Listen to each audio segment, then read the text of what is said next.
All right, guys. I'd like to move on to the inside spin, which is going to be one of the most important fundamental attacks and movements that you're going to find yourself using in the 50-50, whether it's for grappling, fighting, gi, no gi, you name it.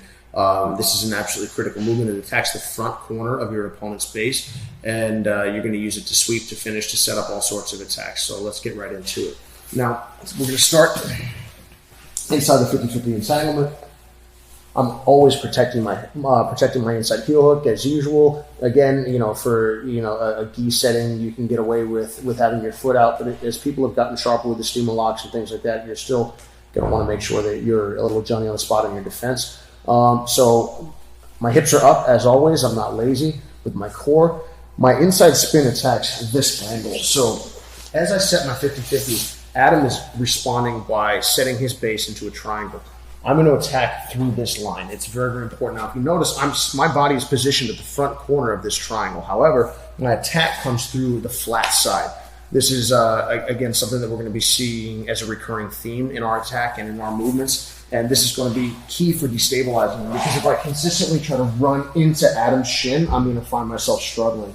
So what I want to do is make sure that his foot or his shin is as close to my hip as reasonably possible. I like to avoid having it all the way up in my armpit, because it's going to prevent me from curling my body into this space. If we could rotate your hair this way, fantastic. So I can either A, find myself there, or B, position myself there. You can use your arm, you can use either arm, you can really do whatever the heck you want. When it comes to fighting, you're going to find yourself tending to stay longer, simply to maintain space so that you don't have people swinging on you and hitting you. Getting on your shoulders is not a bad idea anyway, because it raises your hips and allows you to prepare to reposition your body. What I want to do is reach for his far leg as I reposition my chest, my upper body, curling at the hip, at the waist, not in the middle of my spine, so that I can carve through his legs. So I come up with my shoulder, I reposition my shoulder, and I pass I pass my right arm, my near arm, underneath him. What this has done is this has brought Adam over top of me. This is absolutely important. If we return for a moment, Adam's solid base, if I start moving around, he's able to shock absorb inside of this leg and inside of this hip almost anything that I do. However, when I bring myself all the way underneath him, similar to if you found yourself in an earthquake and the ground started shaking, or if the ground underneath you actually disappeared or sprung up in the air, you would either fall through or go flying. What I want to do is become the floor for Adam. So I go up, I move underneath, and now I'm underneath of Adam, and I can reposition him, rocking all the way over like a ball. So actually, this is going to be similar, going to borrow for a moment, to your butterfly sweep style positions, where when Adam's over top of me, if you sprawl out all your weight, please, I can move him. If you grab tight, sprawl, please. Nice. When he's on the floor, I'm like, man, I can't move this guy. I have a great deal of trouble. I move myself in this situation. When he's over top of me, I can upend him and dump him very easily. This is no different than a tomo inagi or a throw, where you dive all the way underneath your opponent and then have a projection of your body going up underneath and upending him. The inside spin is no different.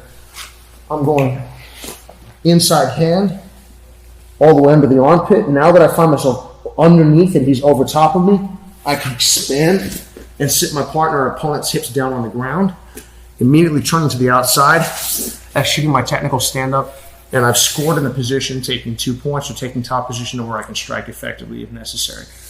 Come back. Also the sort of thing that they would least expect in a grappling context. So hips up, reposition, move. You're going to find your partner tends to lean on top or sit on top of your shin. This is going to allow you to easily support their mass. This is something you can do almost regardless of size, which is nice. However, you will absolutely find that with this foot's up here, you can't really go anywhere. So having this down by your hip allows you to spin your body underneath of your opponent and remove him from the floor.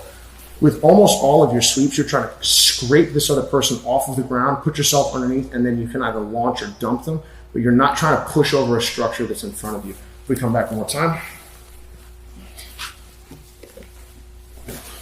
So if you can notice, there's a very circular motion of all this. One more time, draw it up, please. If I start with my hips low, I just feel like I can't get anything going. You also notice there's a great gap here. Hips stay up, reposition myself all the way under, and you're going to be able to readjust your opponent's position in space.